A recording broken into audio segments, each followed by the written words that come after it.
নিম্নচাপ ঝাড়খণ্ডের দিকে সরে গিয়েছে, কিন্তু ঝাড়খণ্ডের দিকে সরে গেলে দুটো বিষয় মাথায় রাখতে হবে। প্রথমত, ঝাড়খণ্ডে যদি খুব বেশি বৃষ্টি হয় তাহলে ডিভিসি জল ছাড়বে, সমস্যা সেই আমাদের রাজ্যেই নদীগুলোতে। দ্বিতীয়ত, নিম্নচাপ সরে গেলেও দক্ষিণে বৃষ্টি কিন্তু এখনই যে কমে যাবে এরকম কোনো সম্ভাবনার কথা হাওয়া অফিস বলছে না। যদিও কলকাতার আশপাশ অঞ্চলে বৃষ্টির সম্ভাবনা কম, কিন্তু হাওয়া অফিস ঠিক কি বলছে, কোথায় কোথায় কতটা বৃষ্টি হতে পারে, ভারী বৃষ্টি, অতি ভারী বৃষ্টি, আমার সঙ্গে বিশ্বজিৎ রয়েছেন, সরাসরি বলতে পারবেন। বিশ্বজিৎ,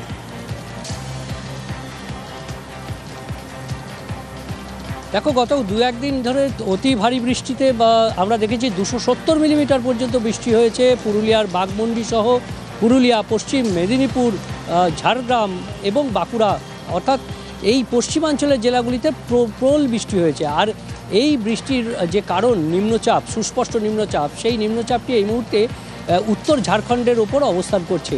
আর উত্তর ঝাড়খণ্ড এবং সংলগ্ন বিহার, বাংলা, এই জায়গায় যে নিম্নচাপের সৃষ্টি হয়েছে তাতে কিন্তু যেমন ঝাড়খণ্ডে আগামী 24 থেকে 48 ঘন্টায় প্রবল বৃষ্টির আশঙ্কা রয়েছে। আবার রবি এবং সোমবার বিহারে অতি ভারী বৃষ্টির সতর্কতা রয়েছে। কাজেই এই যে দামোদর অববাহিকা, সেই অঞ্চলে প্রচুর বৃষ্টির সম্ভাবনা যেমন হয়ে চলেছে তেমনি আগামীতেও হবে। আর তার ফলে এই বাংলার যে পশ্চিমের দিকের নদীগুলো রয়েছে তার জলস্তর যেমন বাড়বে, যদিও আগামী দুদিন অর্থাৎ আজ এবং আগামীকাল সেভাবে বৃষ্টির সম্ভাবনা, ভারী বৃষ্টির সম্ভাবনা নেই।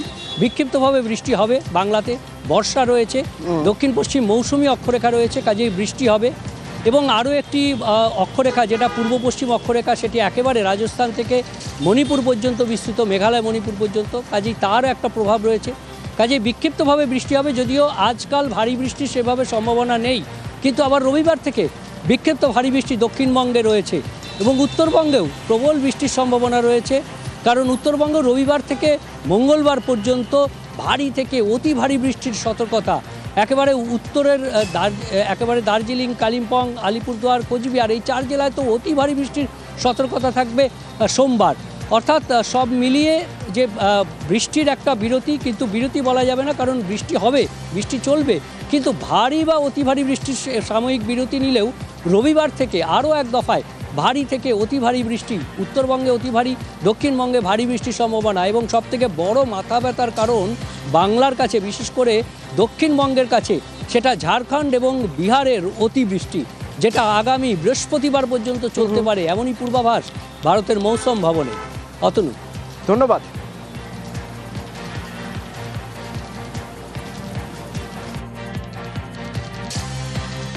গতকাল যে সুস্পষ্ট নিম্নচাপ অঞ্চলটার কথা আমরা উল্লেখ করেছিলাম, আজকে ওটি আছে আপনার নর্থ ইস্ট ঝাড়খণ্ড এবং তার সংলগ্ন গাঙ্গেয় পশ্চিমবঙ্গে।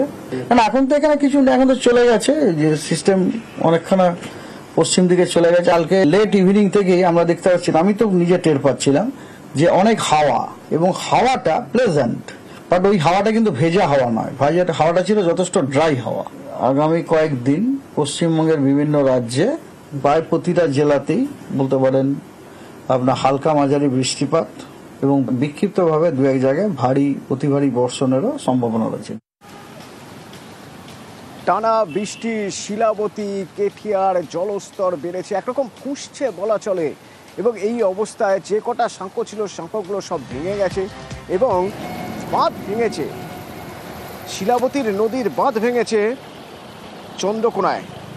চন্দ্রকোনার একাধিক এলাকা প্লাবিত, গুরুত্বপূর্ণ রাজ্য সড়ক জলের নিচে, হু হু করে বাড়ছে জলস্তর। চন্দ্রকোনা ক্ষীরপাইয়ের বিস্তীর্ণ অংশ জলমগ্ন। ভয়ানক বাড়ছে, আর এখনো কমার কোনো স্থান ছিল, সব ডুবে গেছে। একদিনে এই অবস্থা, বৃষ্টি হয়নি, ছাড়া জল বা উপরের দিকে জল হয়েছে, সেই বৃষ্টি আরো বাড়বে। আমাদের জামাইয়ের বাড়ি পুরো ঘর ডুবে গেছে, জল কি বাড়ছে? প্রচুর বাড়ছে।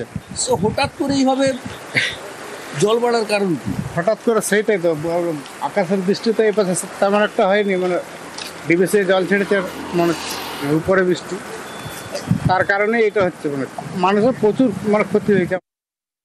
নতুন করে বাঁকাতে একটু জল বাড়া শুরু হয়েছে, তো বৃষ্টি হচ্ছে এখনো, আর একটু জল হয়তো বাড়বে। ঘাটালের দিকটাতেও জল আসতে শুরু করেছে, একটু একটু করে বাড়ছে, তবু বিপদসীমা অনেক অনেক নিচে আছে। সেই স্লুইস গেটে আমরা প্রিকশন নিচ্ছি, সারা রাজ্যকে সেখানেও কাজ চলছে। কিছু এলাকা জলমগ্ন আছে, জল জল ঢুকছে এবং মাঠঘাট জলপ্লাবিত হয়েছে। এসডিআরএফ টিম, আমাদের সিভিল ডিফেন্স টিম, উদ্ধারকারী দল তারা প্রস্তুত আছে। কন্ট্রোল রুম খোলা হয়েছে বিডিও অফিস থেকে শুরু করে এসডিও অফিস, সমস্ত জায়গাতে পুলিশ প্রশাসন সক্রিয় আছে।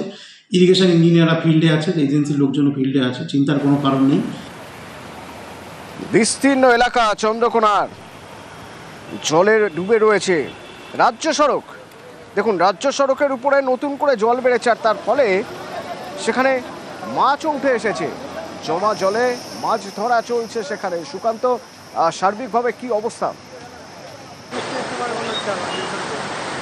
দেখো অতন্দ্র, যেমনটা তুমি বলছিলে যে চন্দ্রকোনার একাধিক শিলাবতী নদীর বাঁধ ভেঙেছে এবং প্লাবিত হয়েছে বেশ কিছু এলাকা। শুধু তাই নয়, ঘাটালের চন্দ্রকোনার যে রাজ্য সড়ক, অর্থাৎ চন্দ্রকোনার পলাশচাবড়ি থেকে শ্রীনগর যে রাজ্য সড়ক, সেই রাজ্য সড়ক কিন্তু গতকালই প্লাবিত হয়েছিল। নতুন করে আবার কিন্তু পলাশচাবড়ির পরের যে রাজ্য সড়ক সেটাও প্লাবিত হয়েছে। এক কথায় যোগাযোগ কিন্তু বিচ্ছিন্ন হয়েছে এবং হঠাৎ এই বৃষ্টির জল ঝাঁপিয়ে আসার ফলে পুকুর, নদী, নালা সব ডুবিয়ে এসেছে, অর্থাৎ মাছ চলে এসেছে জলে।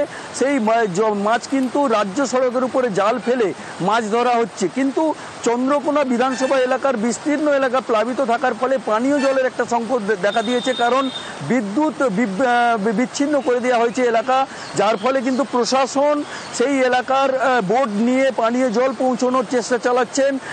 একজন কিন্তু এখনো পর্যন্ত নিখোঁজ হয়ে গিয়েছেন, তার খোঁজেও কিন্তু তল্লাশি চালানো হচ্ছে। আজকেই চন্দ্রকোনার বন্যা পরিস্থিতি খতিয়ে দেখতে আসছেন মন্ত্রী মানস রঞ্জন ভূঁইয়া। এক কথায় কিন্তু প্রশাসন তৎপর রয়েছে, পরিস্থিতি স্বাভাবিকের দিকে আসছে বলে প্রশাসন সূত্রে খবর। তাদের দাবি যে চন্দ্রকোনার কেঠিয়া এবং শিলাবতী নদীর জলস্তর কিন্তু হালকা কমছে, আর তার ফলে কিন্তু ঘাটালের জলস্তর বাড়তে শুরু করেছে। ঘাটাল প্রসঙ্গে তোমার থেকে জানবো, একটু সঙ্গে থাকো প্লিজ। ঘাটালের এক অন্যরকম ছবি দেখাবো, সঙ্গে থাকো প্লিজ। আরামবাগ পৌঁছে যাই, হ্যাঁ, রামজীবনপুর, এখানে মেদিনীপুর। কাল একটা বুলেট গাড়ি ওখানে ডুবে গেছে, আর লরি একটা ফেঁসে গেছে। রাজ্য সড়কেই মাছ ধরছেন? হ্যাঁ, রাজ্য সড়ক। হ্যাঁ, মাছ পড়ছে? মাছ পড়েনি, অন্যান্য পড়ছে, আমার পড়েনি। তবু দু একটা খেয়ার দিয়ে আমি ধরেছিলাম, একজনের জাল নিয়ে দুটো খেয়ে দিচ্ছি, দেখি যদি পড়ে তো কিছু।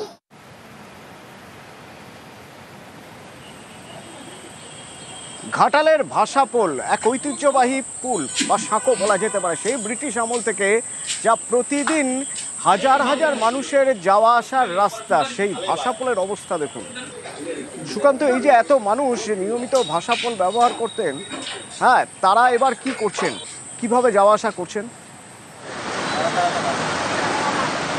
দেখো তনুদা, যে সময় ঘাটালের শিলাবতী নদীর উপরে ভাষাপোল তৈরি করেছিলেন ইংরেজ সাহেবরা, সেই সময় কিন্তু ঘাটালে আর শিলাবতী পারাপারের জন্য কোনো বিকল্প ব্যবস্থা ছিল না। এখন কিন্তু ঘাটালের শিলাবতী নদীর উপর বিদ্যাসাগর সেতু রয়েছে, তার ফলে কিন্তু মানুষ সেই বিদ্যাসাগর সেতু দিয়ে পারাপার করছেন। কিন্তু সমস্যায় পড়েছেন বহু মানুষ, কারণ কয়েক হাজার মানুষ এই কিন্তু ভাষাপোল পেরিয়ে যান।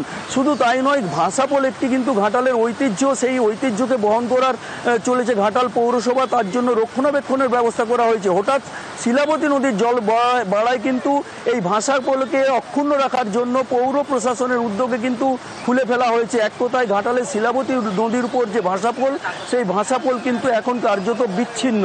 অতনুদা, ধন্যবাদ। রাত্রের মধ্যে জল বেড়েছে, রাত্রের মধ্যে জল বাড়ছে, আরো বাড়বে বলে মনে হয়। ভাষাপোল দিয়ে কি যাতায়াত চলছে? এখন বন্ধ আছে, একটু পরে চালু করবে, কাজ হওয়ার পর চালু করবে। এখন যোগাযোগ সম্পূর্ণ বিচ্ছিন্ন, এখন বিচ্ছিন্ন যোগাযোগ। কি সমস্যা হচ্ছে? জল বাড়ালে সমস্যা কিছু নেই, জল বাড়ালে দোকান ডুবে গেছে? হ্যাঁ, দোকানে জল। কতটা জল দোকানে? 1 হাঁটু করে জল আছে। যারা ভাষাপোল দেখে তাদের নিয়ে আমরা মিটিং করেছিলাম, তাদেরকে সজাগ এবং সতর্ক থাকার পরামর্শ দিয়েছিলাম এবং মুহূর্তের মধ্যে কাজের যেন উপযুক্ত পরিবেশ থাকে। তো যাই হোক, ভাষাপোলটি আপনারা সবাই জানেন যে হঠাৎ করে ভাষাপোলটা একটা সিস্টেমে থাকে, কিন্তু হঠাৎ করে জল বেড়ে গেলে সেটাকে সেই সিস্টেম থেকে আর একটা সিস্টেমে নিয়ে আসতে গেলে একটু সময় লাগে, যার ফলে ওরা প্রাণপাত চেষ্টা করছে ভোর থেকে। আমি যখন বলছি এখন থেকে আমি খোঁজ নিয়েছি, যা এই একটু আগে ফোন করে, ভাষাপোলে যাতায়াতটা স্বাভাবিক হয়ে যাবে, কোনো অসুবিধা নেই।